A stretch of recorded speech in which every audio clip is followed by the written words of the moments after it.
Happy Valentine's Day, everyone. Before we get into the video, I just want to quickly thank you all for 50,000 subscribers. And before you ask, my review for Arthur's Missing Pal is coming out Saturday, March 1st. It's only fitting to cover this abomination on DW's birthday, so make sure to turn on notifications so you can know the moment I post it. I thought it'd be fun to celebrate Valentine's Day by tearing into one of the most lovable yet equally infuriating cartoon characters ever created, Patrick Star. If you saw my video on I'm with Stupid, then you'll know I've always thought Patrick was a bit of a jerk. That's not to say he's the worst character on the show, it's just that if you compare pre-movie Patrick with post-movie Patrick, I think you'll see his level of cruelty, both intentional and unintentional, is fairly consistent, with some glaring exceptions. Check it out!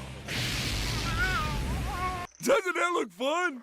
I think most of us were willing to overlook Patrick's more questionable episodes in the first 3 seasons because pre-movie SpongeBob was god-tier television. It wasn't just one of the funniest children's cartoons, it was one of the funniest TV shows of the new millennium. Correct me if I'm wrong, but I think most of you would agree that if you're going to have a character be a jerk, they either need to consistently get their comeuppance or be really, really funny. And pre-movie Patrick was really, really funny. Are you angry too? Yeah, I can't see my forehead. Now obviously Patrick wasn't the only character who got heavily flanderized starting in season 4, but the fact that he wasn't as funny made his jerk-ass moments all the more noticeable. Was my bestest friend lying to me? So today, we're going to take a look at the episode that arguably started the Patrick's a prick trope, Valentine's Day. So hit that subscribe button, grab a box of chocolates, and let's delve right in.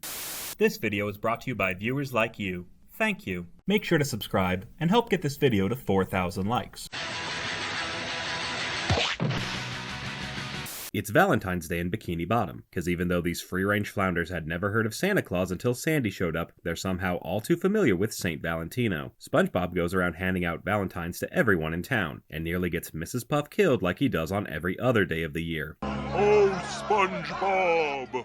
Why? Squidward rejects his neighbor's heartfelt paper heart, as he's clearly bitter about having to spend another V-Day going down on his clarinet. SpongeBob next heads to the tree dome, where Sandy gives him a pierced nut. Ouch. SpongeBob gives the southern squirrel a heart made of chocolate, which would be like giving the kid from My Girl a balloon made of bees. Not the bees! Bees! Ah! Turns out SpongeBob built a life-size hot air balloon for Patrick, made entirely out of chocolate. He even painted the front with a full frontal of his best friend. SpongeBob walks through his plan to surprise Patrick at the Valentine's Day Carnival. He says once he and Patrick get to the top of the Ferris wheel, he'll have Sandy ride in on his present. You arrive at designated checkpoint for maximum visual contact. Wait, why not just take him on a balloon ride in the first place? That seems like a bit of a ripoff if he doesn't actually get to go up in the balloon. We then see Patrick making his own Valentines as he somehow convinces himself that SpongeBob is trapped inside of the stone sculpture. Patrick, it's me, SpongeBob. What are you doing in there? He smashes the rock to pieces, but still tries to gift the rubble to his best friend. How thoughtful. SpongeBob tells Patrick he's going to get the best gift in the whole wide world, sending the stir-crazy starfish into maximum overdrive, before promptly dashing his hopes into the mist. But you can't have it yet. Huh? Well, that's a grumpy twat move. SpongeBob says Patrick will have to wait patiently until his present is ready. Patrick says screw that, it's my present and I want it now. Do you want to ruin the surprise? Yes! Patrick goes from bottom feeder to ankle biter as SpongeBob drags his best friend to the carnival by his heels. Patrick assumes the entire carnival is just for him, and tells everyone else to get the hell out. All right, everybody out! This is my carnival! SpongeBob gives him a quarter, and Patrick is happy he can finally afford the seahorse ride in his dreams. Shoot, that was my last quarter. SpongeBob tells Patrick to go buy some cotton candy, because I guess he thinks sugar will make him less hyperactive. Take that quarter and buy some cotton candy. Cotton candy, I can't believe it! I can't believe it either. 25 cents for cotton candy? Nowadays you need 25 bucks just to get a small soda at Disneyland. SpongeBob continues to tease the surprise, while Patrick proceeds to assault random strangers in the park. He scours the fairgrounds and even tries repeatedly jumping off Mount Babygone. Meanwhile, Sandy is en route to the carnival when she gets attacked by a swarm of hungry scallops. Maybe making a giant balloon out of chocolate wasn't the best idea after all. Not a great plan. SpongeBob takes Patrick to the Ferris wheel, or rather, Patrick takes him to the Ferris wheel, as the two wait for Sandy to arrive with the balloon. Unfortunately, the balloon gets taken down, and Sandy tells him to switch to Plan B. Good thing he had a backup plan, right? Right? Well, we're boned. SpongeBob tries to calmly explain the delay, but Patrick is so impatient that he nearly tears the Ferris wheel to the ground. He's about to go from ADHD to 84K when SpongeBob pulls a last-second gift out of his ass. You got me a handshake? A friendly handshake. Patrick begrudgingly accepts the hollow gesture and spends the rest of the day acting and looking like a deflated phallus. Now you're not in love anymore, but you'll stick it out for like 20 more days.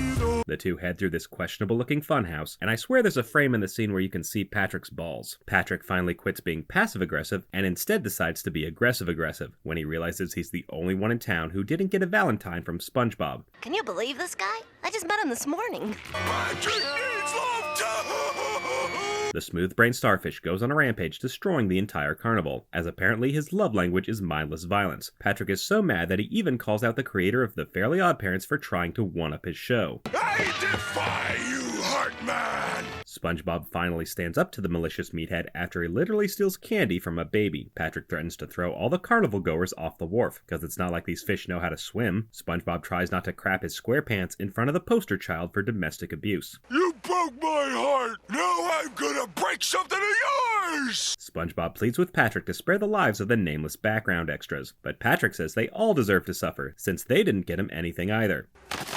Nope! It's too late for that now! Come on, big guy, you gotta meet me halfway here. Patrick is about to swallow his best friend whole when Sandy finally shows up with a salvaged saving grace. SpongeBob says his present is right behind him, but the stubborn starfish refuses to turn around, and even his hostages are getting pissed off at this point. You must think I'm pretty dumb! Yes! Turn around! Patrick says he's never ever gonna turn around. Guess what happens next? Howdy, Patrick. Hi, Sandy!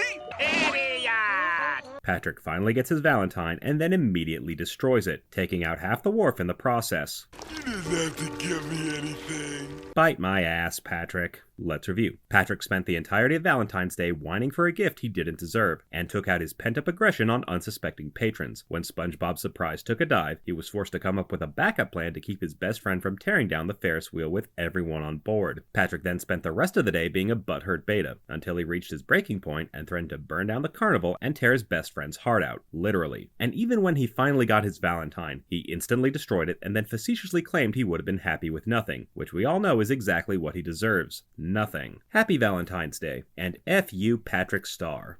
Wait! Is there a cartoon you want me to talk about? Patrons who join my $10 tier can pick which shows I cover on It's Just a Cartoon. There's a limited number of slots available, so sign up now. Also, I'm now on Cameo, so make sure to check out my profile to get a personalized FU video. Coming up next. Careful, baby, calm. No, not again!